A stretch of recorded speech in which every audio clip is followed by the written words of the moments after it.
So this is going to be a spoiler review for Arcane episode 7, act 3. So this episode went by like super quickly. Like for me, it just like zipped by. Everything was just so snappy, which makes me worry about if the series is going to feel rushed or not at the end, considering what they set up, because we're most definitely in the end game, but so far the show hasn't like disappointed at all. If anything, every episode after the last it gets better and better, and this episode was just cake. The payoff was amazing. So the intro sequence that we got, it was, it confirmed my theory that I've had like for the longest time. The Firelight leader. Oh, by the way, if you haven't seen the series yet, go watch it. Spoiler reviews and all that, you know, if you know, you know. But anyway, the Firelight leader most definitely confirmed to be Echo. Called it, so I was happy about that. And it did, and it helped that in the intro sequence, the whole art style changed, and I was like, okay, and it was like a hip hop. It was like a hip hop intro, but then it had it, you know, Echo had his own like different art style, and it was kind of like graffiti-ish, and we even saw like, if you've seen the music video called, you know, by League of Legends called Giants, even the tunnel with the even the wind tunnel they were in, the one that Yasuo was down there like you know, making the tape, you know, making the soundtrack or whatever. They used that. It was the tunnel with the giant fan. So I was like, okay, that's Giant's imagery, so it's Echo. And lo and behold, when Echo showed up, they even used his true damage look with his hair, which is a change I like really appreciate with Echo, because his old steampunk look, his like mohawk look was it was kind of silly. So I'm happy they modernized Echo, because Echo, this was Echo's show, man. Echo was dripped out, like by far my favorite character so far, besides Victor. But yeah.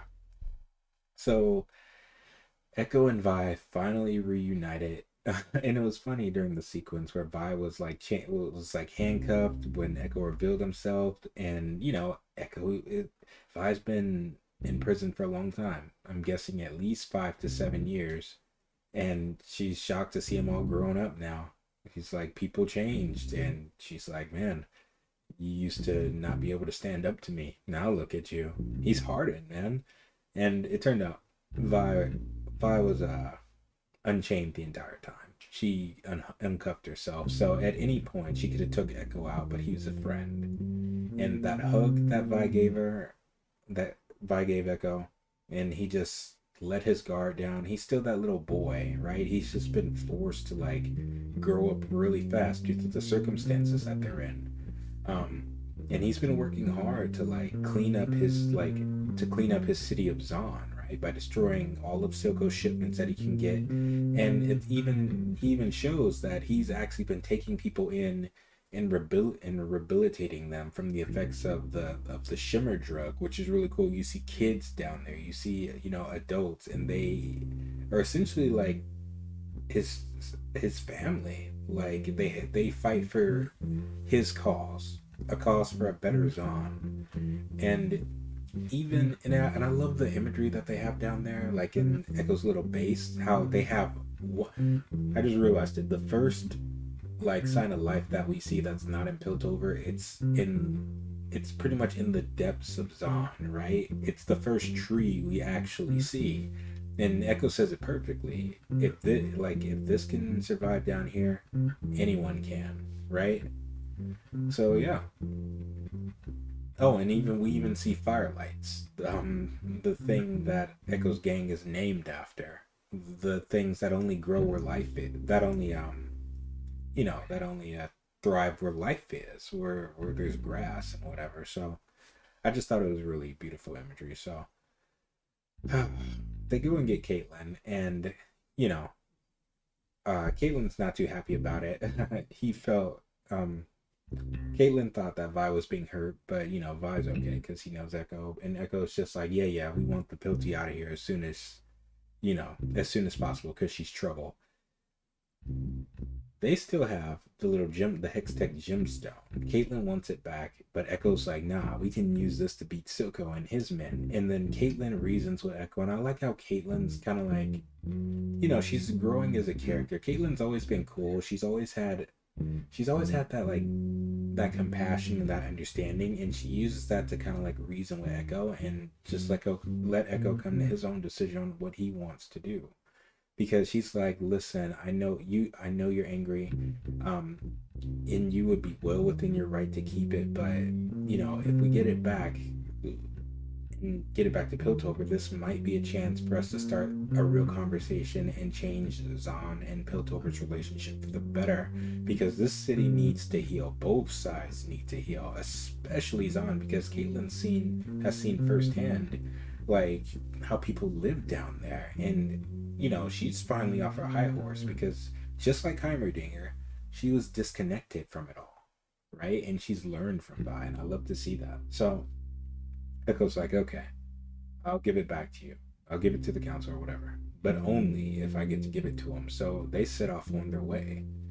So meanwhile, there's a barricade still happening outside of Zahn, since Jace gave the order in not season 2, act 2, to close down the border between Piltover and Zahn to keep the citizens safe. Although what I thought would happen kind of happened. I thought that Marcus was actually going to take that as an opportunity to go and raid Silco's base and shipments, but no, Marcus is still a dog. Right?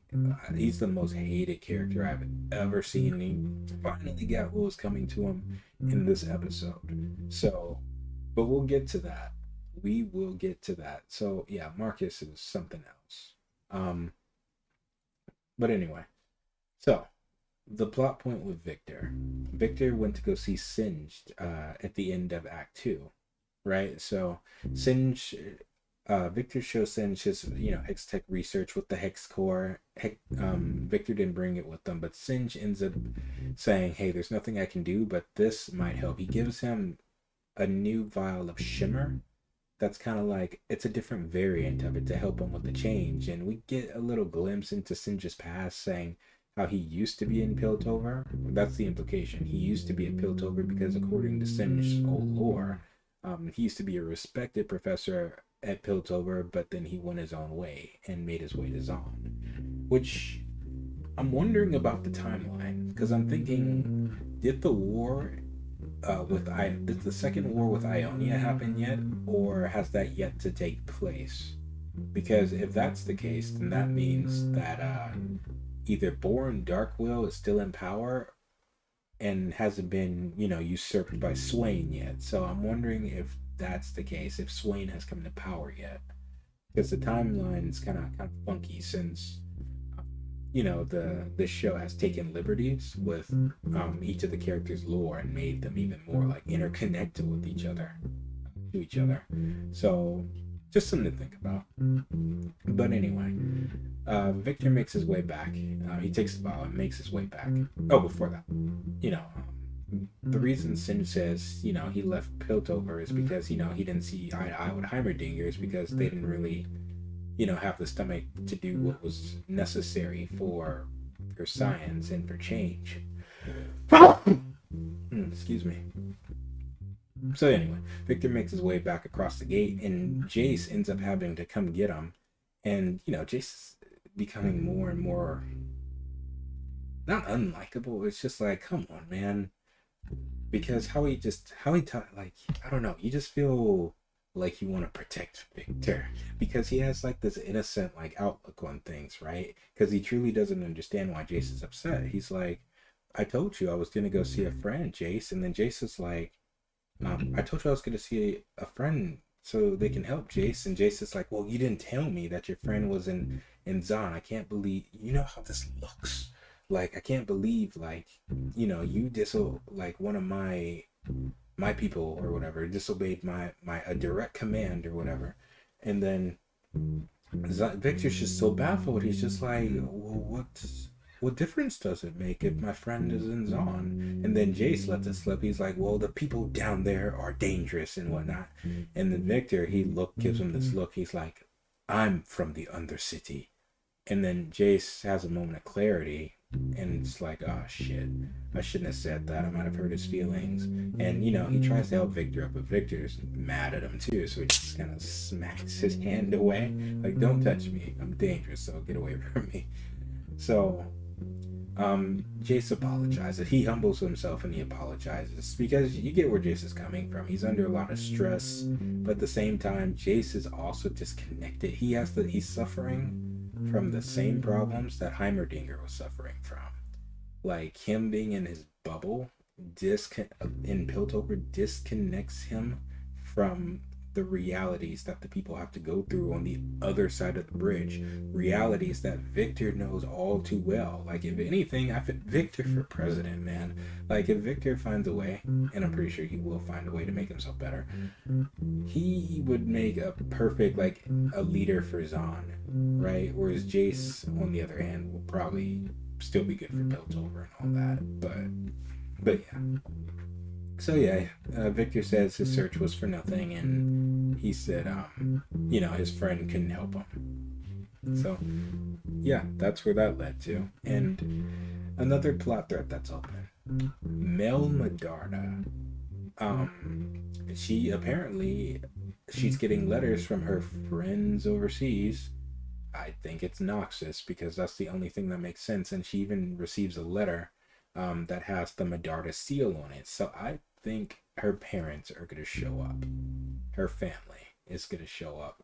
And my theory before was, I think that since Noxus is kind of like moving towards Civil War right now, that might be prime. It might have gotten the attention of Noxus, saying, hey, the city's weakened right now. It might be a prime time to take over. So something that I feel would put Piltover on the map and be valuable towards Noxus would be, 1, their Hextech weapons. 2, they're not, Hextech isn't really weaponized yet, but it's being weaponized by Jinx, so that just shows its potential. And 2, the Hex Gates. Because Jace pretty much revolutionized transportation. What used to take months to get from place to place, it only takes a couple days now, depending on the distance. So it's like, that's incredible. Like, imagine if Noxus had their own warships and they were to use the Hex Gates to just zip to where they need to be. That would just change like how wars would be fought. So that's huge. So that's just my theory. And we see slowly how Medarda is kind of changing her priorities. She's like, oh man, something upset her, because during the council meeting, she was like, well, not the council meeting or something like that. She was like, when she was talking to Jace, from the first time we see her talk to Jace, she's like, okay, I know you're busy. I'll stall the council out, and you can do what you need to, but just don't be too long. But when she got that letter, and she was talking to her assistant, she's like, oh no, this is the worst thing. Jace isn't ready yet. And then by the time we meet her again, she's trying to convince Jace, while he's with Victor, that maybe they should start preparing to weaponize Hextech in a way so they can at least defend themselves. And Victor's completely against it. He's like, what? We're scientists, not soldiers. We're meant to help people, not hurt people. And, Jace is kind of thinking, like, she has a point. The people down below are dangerous. And this is sowing the seeds of how Jace really feels about things. He's like, this is the start of them not seeing eye to eye on something, right? Like, while Victor's taking apart Jinx's bomb, he's noting, like, the engineering isn't bad. This is actually a pretty good piece of, like, work, which is a testament to Jinx's own ability. Like, she's a kid genius, like, in her own right. Like, we've seen her, like, build her own Hextech weapons and whatnot.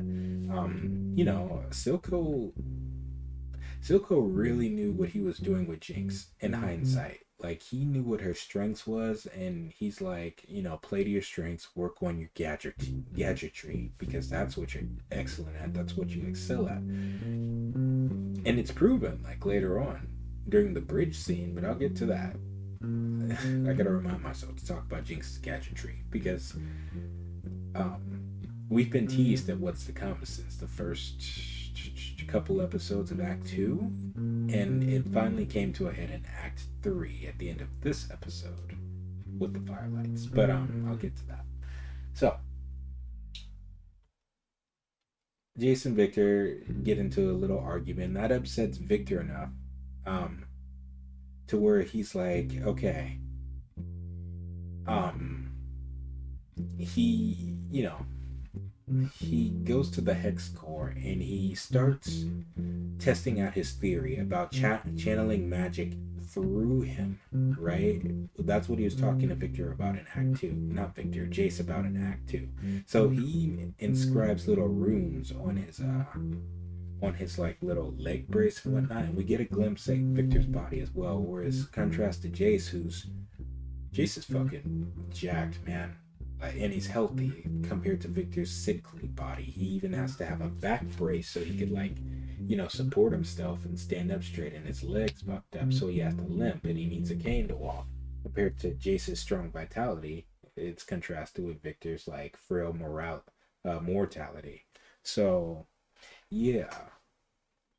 So, he takes Singe's variant of Shimmer.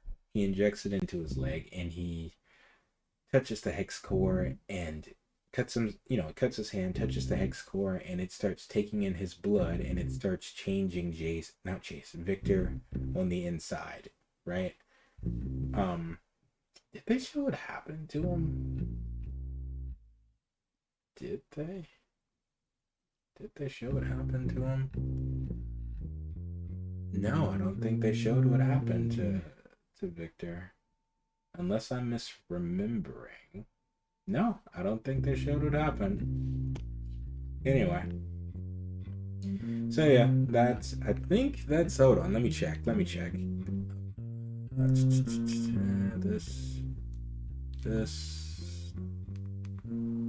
on. Did they show what happened to him? I don't think they did.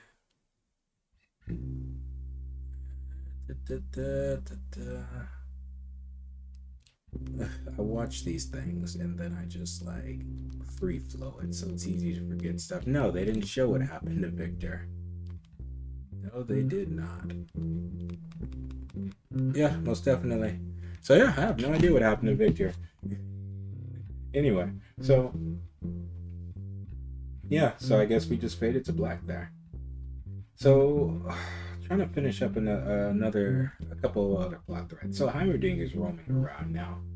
He's roaming around. He's finally out and about, and he's just, I guess, my issue with Heimerdinger, basically what I've said a couple episodes before. He's disconnected from it all. So now he's crossing the river in his little boat.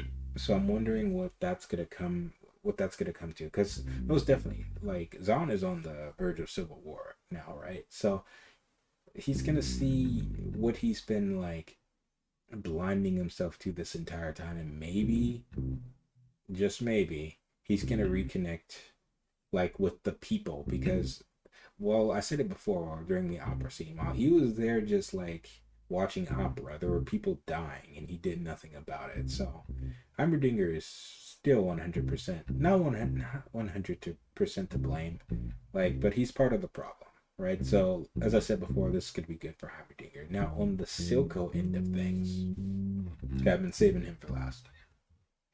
Silco gets summoned by the Kin Baron, and they're just like punks, man. They're pretty much just kids to this guy. So he brings Savitka with them,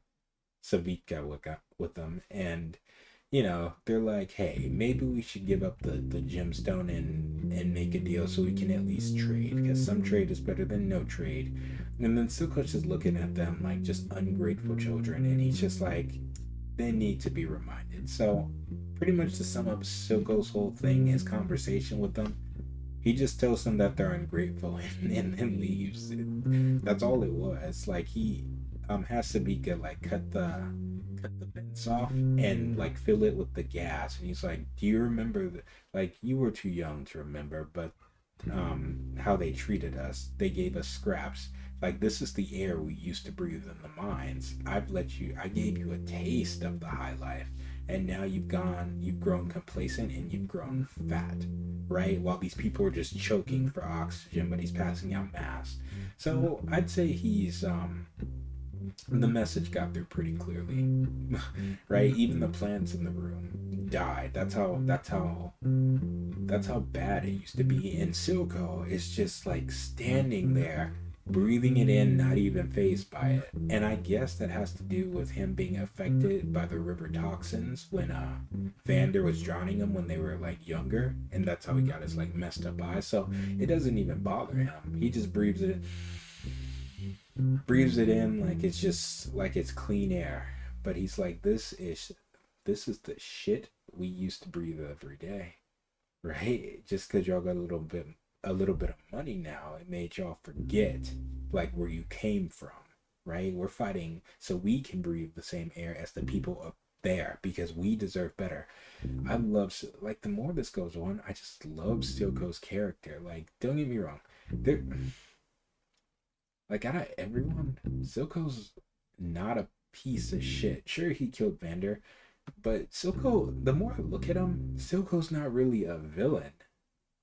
Not in the least. He's doing what he thinks is right, and he is right because like this entire time. I'm like, the more I look at it, I'm like, wait, wait, wait. Silco's really justified in what he's doing. He really is, and we don't. Well, I don't think we're supposed to see it that way because we're supposed to be like rooting for Vi and her struggle with trying to get Powder back. But it's like Silco has a point. He really does have a point. So, yeah, I'm kind of on Silco's side with this. So, and one small thing that I really like, it's a what's it called? I like Sabika's loyalty, right? She's just always by his side. Like, I'm trying to think back to the first act. I'm like, wait, did she betray Vander or was she always with Silco? But she's just always there. Times where I thought she would die and she just have enough of this shit, she just stays and just toughs it out. Like with Silco, she takes so many hits and she gives them back too. So I'm pretty sure that's setting up for another confrontation with Vi because I think it ended in a draw, like their last duel. So that might be just setting up. But anyway, the moment that she had with Silco, when Silco was like, okay, we're back, we're done with dealing with the Kim Barons, I need to find Jinx. But Sabika's like, me and my old man didn't used to see eye to eye, but if there's one thing I do now is she'll come to you when she's ready. And contrast that to Jinx's scene where she gets back to her lab and she's patching herself up with the staple gun. And it's interesting to note how Jinx deals with pain. It's very Joker-esque. She's trying to remember names and stuff. She's trying to fight through the pain, and she starts laughing to like deal with the pain. And I'm like, oh, I'm getting Joker vibes from Jinx now. She's not Jinx quite yet. Like in my mind, I'm calling her Powder still because she's not Jinx quite yet. She just hasn't. She just hasn't like snapped yet. Like that moment where I'm waiting on the moment to be like, now she's Jinx. She's not Jinx quite yet. She still has her doubts, right? And when she shows back up to Silco, when she shows back up to Silco, she's mad. She's like, when Silco's trying to put this little eye drops in, she's like, let me help you with that. So she takes it like she normally does, but she's like using it to poke him in the face and whatnot. And props to Silco, man. His restraint, because you see him, it hurts, right? She's hurting him, but he's not raising a hand to Jinx because you see him ball up his fist, but his restraint, he's talking to her, right? He's trying to reason with her. He's like, Jinx is mad that Silco didn't tell her that Vi was still alive and that she was back, and she was like, and Silco's like, I was only trying to protect you, Jinx.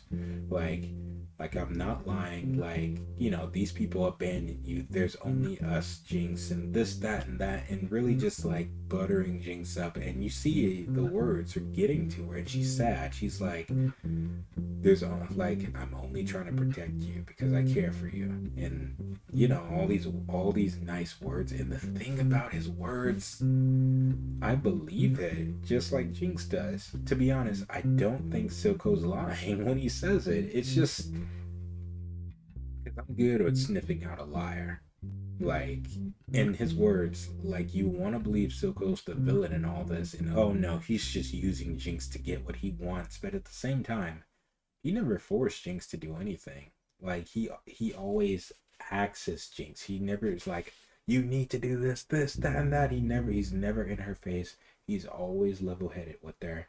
He never tells her what to do. He directs her. He channels her, but he doesn't really like force her to do anything she doesn't want to do. If anything, Silco has the utmost confidence in Jinx, and it's just like, damn, them's daddy goals right there. Because as soon as he reaches her, she like levels the little eyedropper and then gives him his injection. And while he's like fighting the effects, she dips to go do what she needs to do, which is retrieve the stone so she can finish the Hextech weapon that she's working on.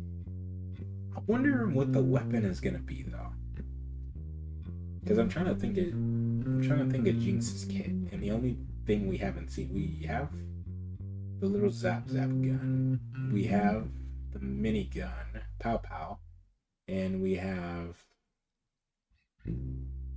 don't have fish bones yet, the super mega death rocket. So I wonder if it's building up to that, maybe. But anyway, yeah, so she goes to it, which leads us to the last scene, which is at the bridge. Jinx is there and she's waiting there. Because Silco mentioned before, when he was talking to the Kim Barons about the blockade, he's like, oh, don't worry about that. Jinx will handle that soon enough. Girl's like a one-man army. Silco just trusts her to do everything, to be this chaotic thing, and just I love it. But anyway, so Echo, so this is where the characters start like converging on each other again. Echo, Vi, and Jinx are all going to the same place. Meanwhile, Heimerdinger and Zahn and Jinx makes it to the bridge as well, and she sees them there. And while they're about to separate, Caitlyn gives Vi a hug, and you get to see what's going on in Jinx's head. It's dead Milo whispering in her ear. She's very schizophrenic, and she has these episodes where she hears Milo in her head, and notably not Clagger, because Milo was always the one that talks a lot, right? And it's ironic that even in her head, he's still in her head, like rent free, still talking. Whereas I'd imagine that Clagger would be kind of like the voice of reason. But yeah. So Vi separates. She's like, I gotta go after my sister. Like, you, Echo and Caitlyn, you two can handle this, but I won't leave her again. And she heads back across the bridge, right? And Echo and Caitlyn are crossing, and they're, the enforcer's shining a spotlight on her, and bitch ass Marcus comes out, and he's like, Caitlyn's like, I have proof that Silco's involved, and he's like, show me. And Echo's like, no man, but he gives in and shows them the hex gem, right? Marcus pulls a gun and shoots Echo and has Caitlyn to gunpoint. He's like, you should have left this alone, Kiraman. I hate Marcus's guts, if you couldn't tell. Like, he deserved to go out much worse than what he did. So Jinx sees Vi running back, and she's like, oh, she's a fucking liar. And she unleashes her secret weapon, which has been foreshadowed for the longest time since Act Two. The little bug thing, little firelight she was working on in her lab, it was shown in Act Two, and then again in Act Three when she went to go patch her leg up from the cut she got from the firelight fights at the tower. They were there as well, and we get to see like her genius at work in a beautiful display of fireworks. The firelights like fly down onto the enforcers and blow everything up, and that was a beautiful scene. It was a deadly scene. So Vi makes it to Caitlyn, and Jinx sees it. And while she's walking across the bridge, I like how they're doing parallel since this is the last act of Act Three. The parallel is during the first Act One, the first episode of Act One, and the first episode of Act Three. Young Jinx, when she was still Powder, was singing Friends on the Other Side of the River. And while they were seeing all the chaos and destruction and her dead parents and whatever, and now that she's older, she's humming the same thing, Friends on the Other Side of the River, as she walks past all these guards and the destruction that she caused. So I thought that was a beautiful parallel. She even takes her gun and headshots one of the guards that's there. So yeah. So she opens fire on Caitlyn and Vi, right? And they kind of get separated. And then just when I think, oh man, someone's about to die. I didn't think anyone was gonna die, but Hype Beast Echo shows up. Apparently Marcus, when he shot him, hit body armor. So Echo was just incapacitated, which I'd say is a good thing because he was low enough to avoid the explosions. So he takes he's on his hoverboard and he manages to retrieve the little crystal from Jinx and toss it to Caitlyn and Vi. But when he did that, something I noticed during the slow-mo scene when he grabbed it was the container.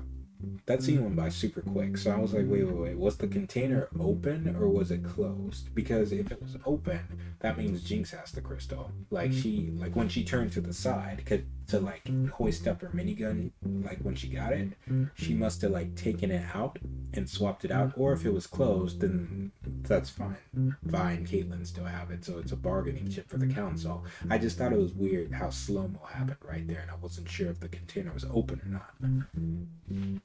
But I wouldn't be surprised if she did a little sleight of hand thing. But anyway, so Hypebeast Echo tells Caitlyn and Vi to get the hell out of here, to go, right? And he's gonna deal with Jinx. So Jinx is like, oh, look what we have here, the boy savior. And then Echo takes a deep breath, sighs, and then he's like, and pulls out his pocket watch and lets it dangle. And then while it's happening, it's like, and then while that's happening, Jinx is like, she looks at it and then she chuckles as well. She does what Echo does, right? She's like, right? And then she pulls out her gun and she's like, and then the music starts, right? To the ticking sound of Echo's clock. And this is a beautiful scene. This scene was just art. How I mentioned before how they gave Echo his own art style in the very beginning, the intro. That same style comes back here in the most beautiful way. Because it flashes back. It kind of not flashes back. I'd say it's overlaid into what's happening in real time, at least in Echo's mind, because Jinx is reading and she's taking the position that they used to do when they were kids, and you're seeing the art style change to reflect them as children, because they used to play this game where Powder would have a little paintball gun and she would shoot Echo while Echo would have his clock and he'd time it, right? Because that's Echo's whole thing. So that's established. He was doing that since they were children. And It's also kind of telling why they even have to play that game. Like, since they were kids, it's because they could be in situations where they need to like be able to get out of the trajectory of fire and stuff, and that's just how it is in Zon. Basically, it's a game training them to survive. That's how Zon is. So it's like, man, it's a game for children, but you're seeing the practical application of it now that they're adults, and that childlike innocence is gone now. People change, and it was even shown like, actually I'll touch on that later, because it's gonna be connected to what happens next. So young Echo takes off, and during the whole thing, during the flashback, he can beat Jinx then because she always managed to get a shot off on him, right? So Kid Echo loses, throws his watch to the ground, and then it rewinds back in real time. All that took place in Echo's head. I thought that was a brilliant way to showcase Echo's ability that he has in the game, which is his chrono break, because he can rewind time. Echo doesn't have his powers yet because he doesn't have the hex core. He hasn't invented his Z drive yet. So I thought that was a cool way to show that Echo's always thinking steps ahead of his opponent so he can get the upper hand, because that's Echo's whole gameplay in the game, League of Legends. So I'm like, oh, that's brilliant. Because, if Echo gets shot and he gets killed, that's it for him. There is no redos. But all Echo needs is seconds, right? So he takes off, and just like when they were kids, he's dodging every single shot, right? So it's confirmed Echo's a bullet timer. But it's not like super speed or whatever. This is just Echo literally thought ahead, and he's, because she does the same moves since they were kids, and he's like, okay, I know her moves, I know what she's gonna do, I know where she's gonna shoot, I can dodge it, and he does brilliantly. And he closes the distance on Jinx like it's nothing, knocks the gun out of her hand, and just beats the shit out of her. Like, classic ADC trying to 1v1 the Fed assassin. That's League of Legends in a nutshell. So while Echo gets the upper hand and he has Jinx pinned to the ground, he's punching the shit out of her. Like, this series doesn't hold back on the violence. It's violence with a purpose, right? And you see, I think he even broke Jinx's tooth. Like, she has a black leg, like a black eye, and like a busted lip. She's in bad shape. Echo's just beating the shit out of her. But he stops, right? When he's trying to choke her out with his pipe. He's like, he looks at her because Jinx is scared. She's like, no. And then she's scared, right? And Echo has a moment of hesitation because that's he realizes, like, fuck. He's been fighting Jinx the entire time. He wanted to believe that Jinx is dead, but when he sees his friend on the ground and what he's doing, he's like, I'm killing my friend Powder, right? Because something to note that I said I wanted to save. When he showed Vi that mural, he was like, when he was trying to convince Vi that Powder was dead, he even showed Vi the mural of all the people that had died, right? There was Vi and there was Powder on the mural, and I think it was symbolic. Like, they're not the same people that they were, even though that they're still alive. Echo thought that Vi was dead, but he knew who Jinx was. And this confrontation shows this isn't the first time that they've had, like, fights like this. This was like Obito versus Kakashi vibes, and from Naruto Shippuden. Like, it was that good. So during that entire time, his speeches to Vi, he was trying to convince himself that Powder was dead. But when push came to shove, he hesitated. And the result, Jinx was holding on to a grenade that she pulled the pin to, and as it rolled over, you just see Echo's face like shit. And as it blows up, presumably them both. Like, I didn't see Echo's body at the end, but we did see Jinx. So yeah, that's how that ended. And I thought that was just perfect, like how it ended, because it opened up questions. Because we see Jinx has been like, she's been burned. She got affected by the impact of the blast, because you just had a grenade just essentially just blow up in your face. And Echo, we didn't get to see what happened to him, so I'm wondering as well. which opens questions. Okay, so Jinx is. Oh, before I get there, the fight was beautiful because it shows essentially this is the true death of.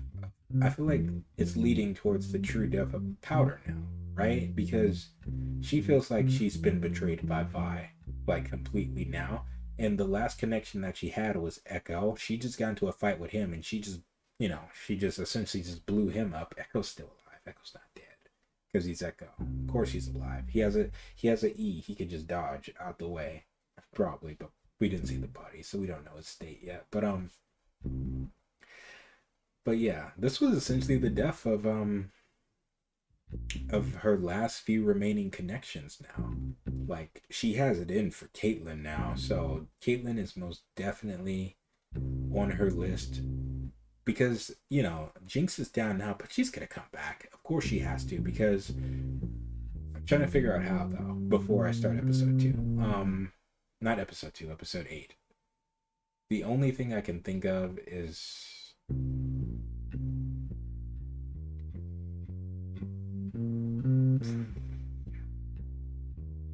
trying to think. She just had a grenade. She just had a grenade blow up in her face, and she's most definitely down. She's taking damage, so I'm just like, how the hell would you come back? And the only thing I can think of is if Silco makes it to the bridge first. It's either Vi gets there first or Silco gets there first. Because Silco actually has a reason to be at the bridge because he said that Jinx was going to deal with the blockade, which meant that he would at least know where she would be, so he would be nearby if anything happened. So that's the only thing I can think of because I can't imagine her being taken into Piltover if Vi were to make it back across the bridge because she just took Caitlyn. So I don't see it.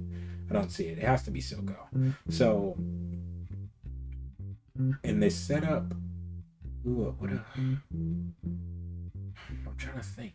How the hell are they gonna save her? The only person I think that can do it would be Singed, because so far he's been kind of like underutilized, and that's how I think. Yeah, that's the only thing that makes sense. I think Silco has to make it there first, and then he has to at least get her to a doctor, and the only doctor we know in Zon is Singed, and I can only imagine how that's gonna go. Oh, that makes sense because I'm thinking back to Jinx's original character design, and she doesn't have her iconic pink eyes yet, does she? Her eyes are still blue. She's still Powder. So, and the serum that Singe gave Victor, he said it was a variant of Shimmer. And we briefly saw when Victor injected his leg that his eyes turned pink, the same eyes that Jinx would have. So that makes sense, unless I'm crazy. You know what? Screw this. I can't wait. This series is so good. I'm gonna start episode 8 now, and I need to see what happens. I need to see what happened to Victor. I need to know what happens to Jinx. What's gonna happen next? So yeah, this has been my spoiler talk for Arcane episode 7. So quickly.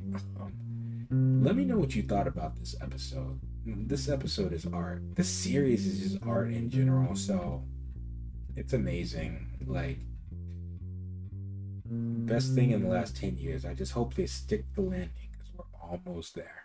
Almost. So comment down below, let me know what you thought about it. Be sure to leave me a dislike. And I will see you during the next one. So yeah. Oh, and if you haven't seen the rest of the series yet, let me know your theories on what you think is going to happen next. I love theories. I love being in the ballpark at least, but I'll see you during the next one. Bye now.